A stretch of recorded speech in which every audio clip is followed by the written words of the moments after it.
Hey everyone, Jeff with Big Iron Auto Shop back here again with another quick video on the Easter Sunday for you.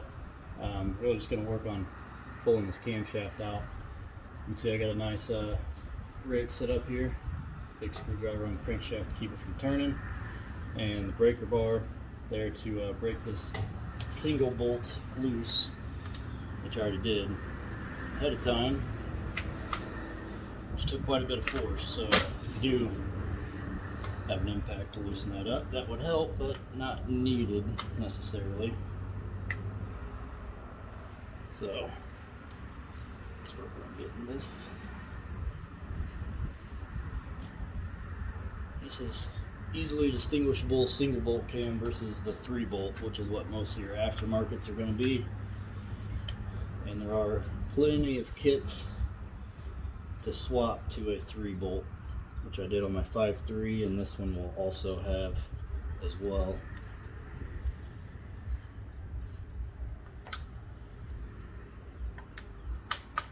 Alright.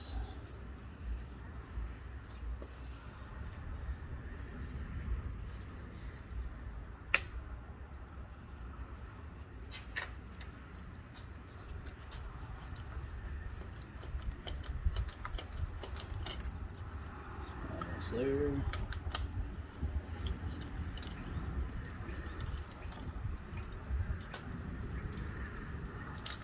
Okay, so there's your phaser, single bolt, all that good stuff. Let's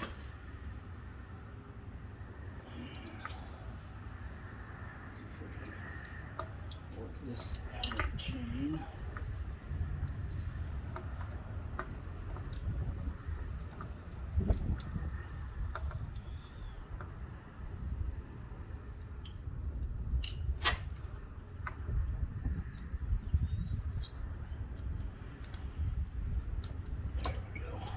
Okay, so I've still got one for my 5.3, and you can see that those are pretty well identical. So they are identical. Also on this cam, I'm gonna have to pull my bolt back out here. Timing chain.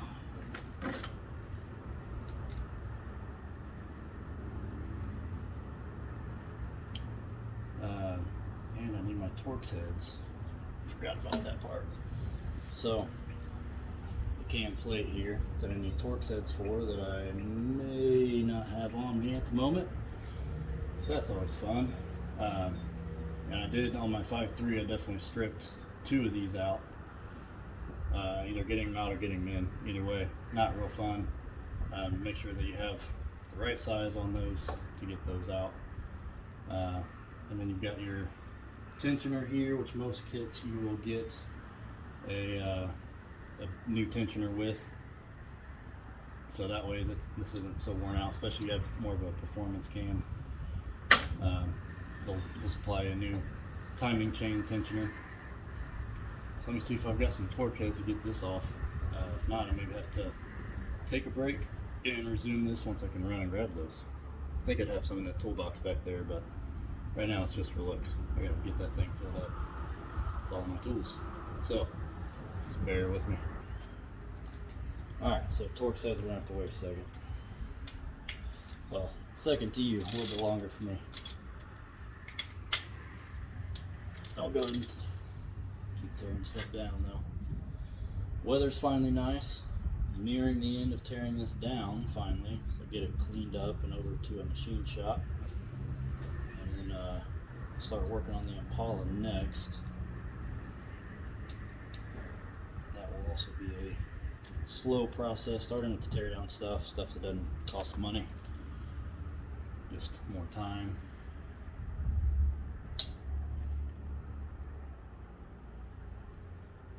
Come on.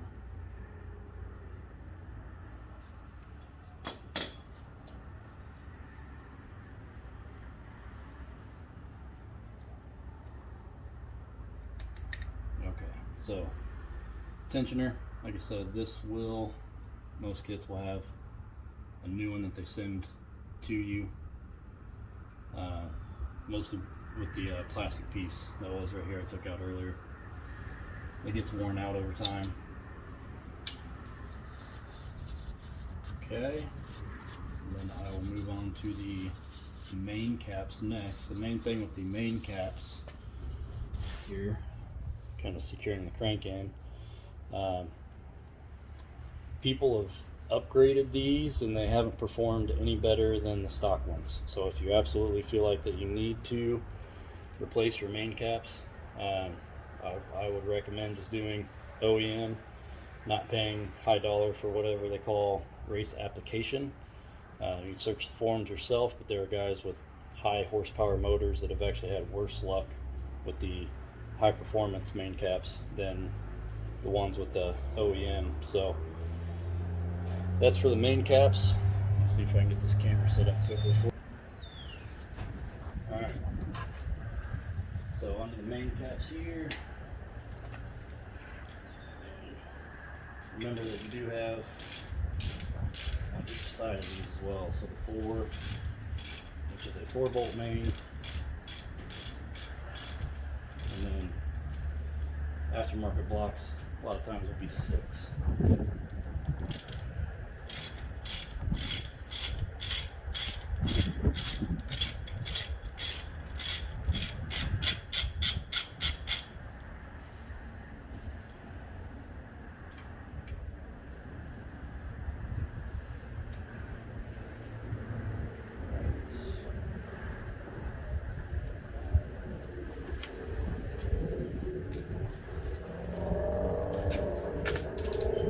Different size bolts for this, which is awesome.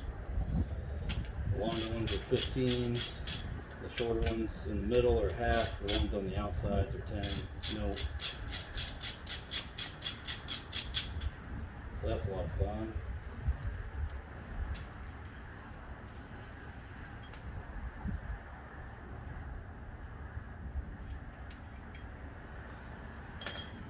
The hardware for these is fairly inexpensive. I got ARP studs.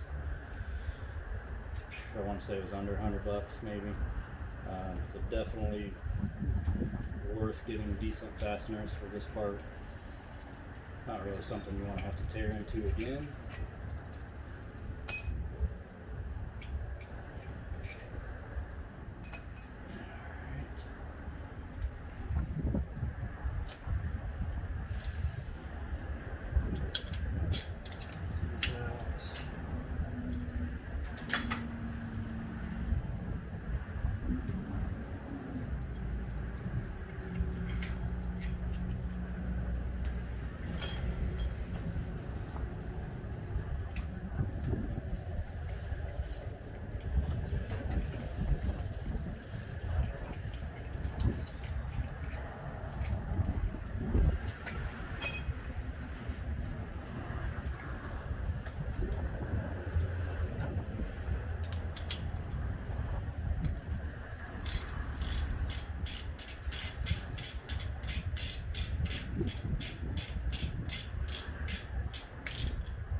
Right back. Okay.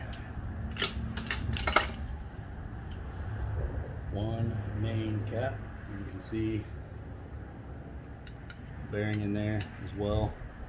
So regular daily driver, I wouldn't worry too much about that scoring, just because you're not going to put a lot more stress on it. But again, depends on your budget. Bearings are pretty cheap, not really something that you want to dig back into later.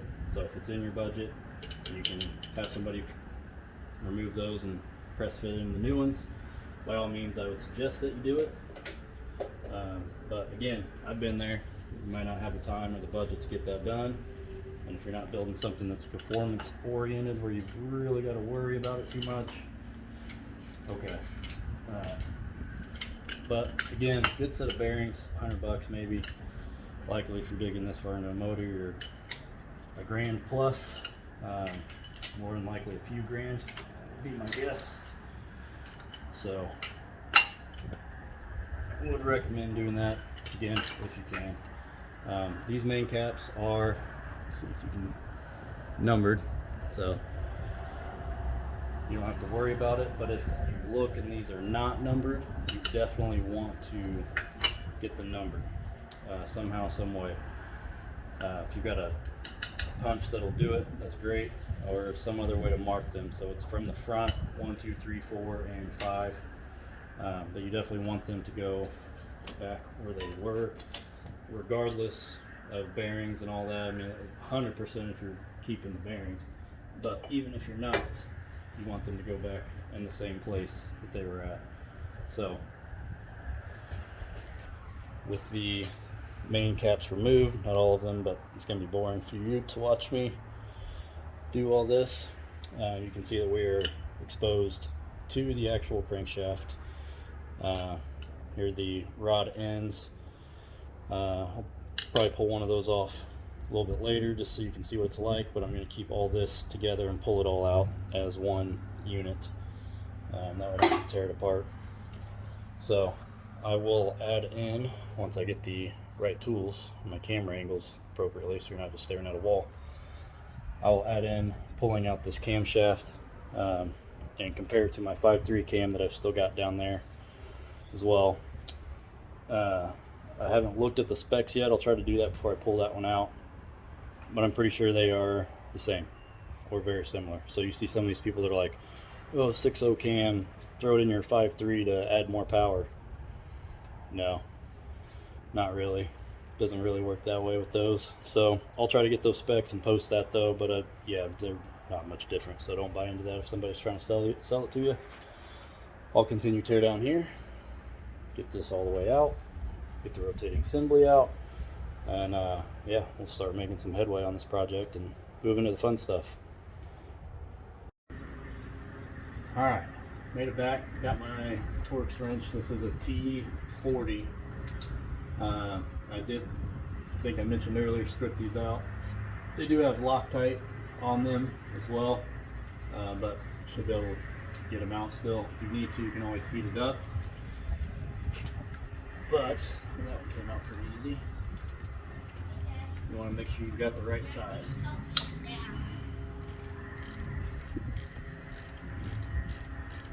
Got some helpers with me this time.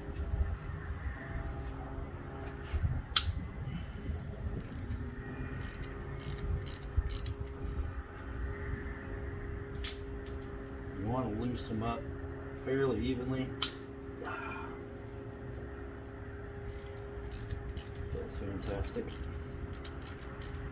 But if you get them all out and you didn't loosen one up, you're going to have a lot of pressure on that one bolt.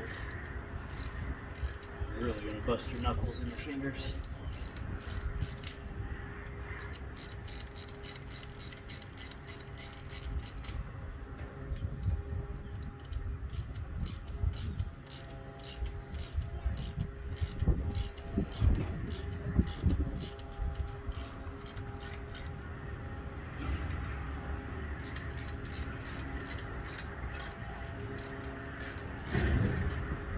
Alright, I'll pause you for a second because as fun as this is, I'm sure for you guys, we'll get all these out first.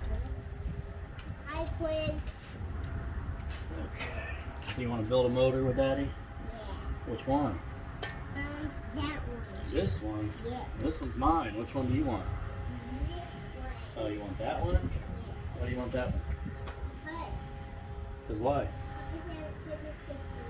That's the coolest? Oh.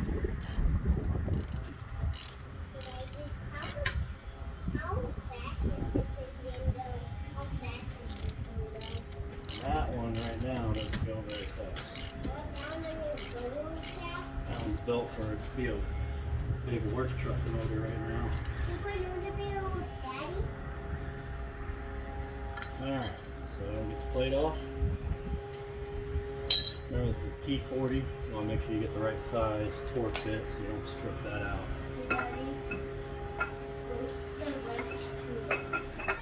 What? And let's twist this back and forth, get this out.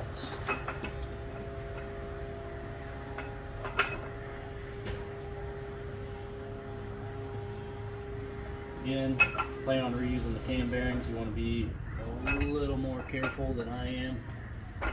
I'm not reusing them, so I'm not overly concerned about it. Let's see where we're getting on that here. We have to spin the motor.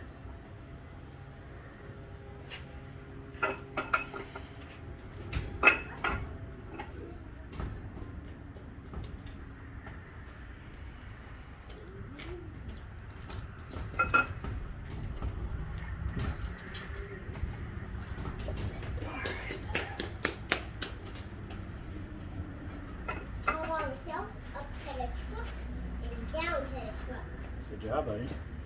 Daddy, What? How do you, where's the thing that you use to jack this up? I'm a rock star. I have to look for it, bud. I'm a rock star. Right, Daddy? I'm a rock star getting up that truck, right, Daddy? That's right, buddy. I'm a rock star. What's this? Alright, take a look at this real quick. Alright. So, there's our 6.0 camshaft. Next to the 5.3 camshaft. As I mentioned earlier, these are very similar. So I'll look up the specs and get them posted in the comments. Yeah, that you can interchange those across all LS Vortec engines appropriately. And again, you got a single bolt and a 3-bolt.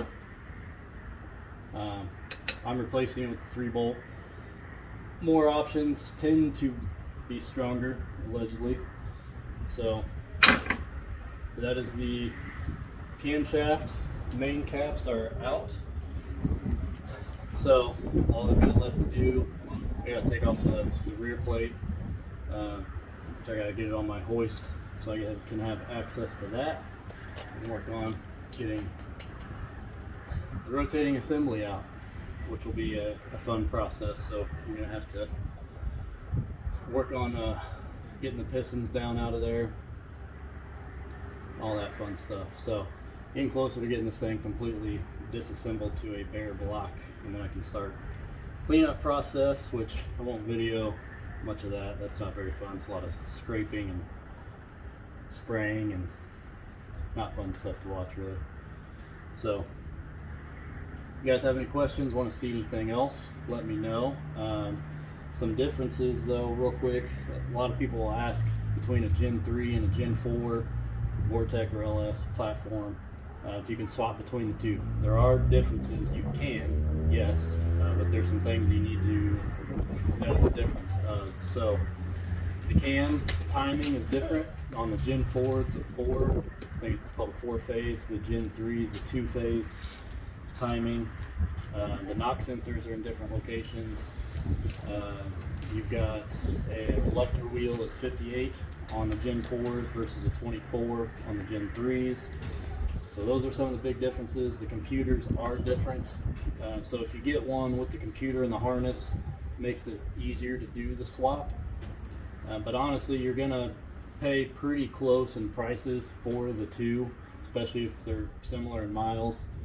You can find Gen 3s and Gen 4s to be within $100 of each other. So the price that it would take, unless you're getting everything, like you buy like a part out vehicle and you can pull off exactly what you need off of it kind of deal, unless you're getting everything, you can buy the proper generation that you need to go in your vehicle, works with your computer, and overall be less out of your bank account for doing that. But can you swap them? Yeah.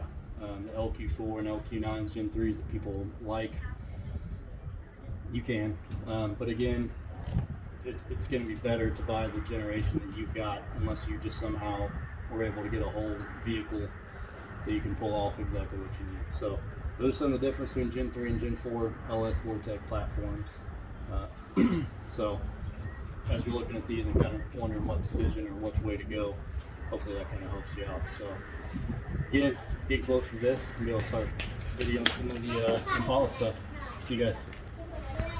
I'm going to hold these up the same direction this time, so you can see the lobes are almost identical, if not identical, on these camshafts.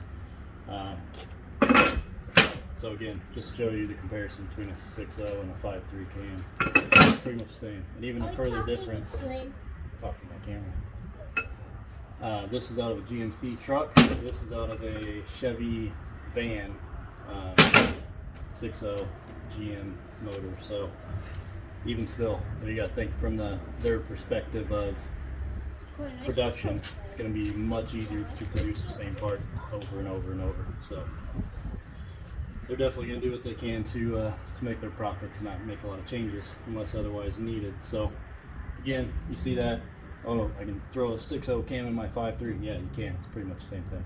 So a little bit of help there. Hope you guys enjoyed it. Thanks.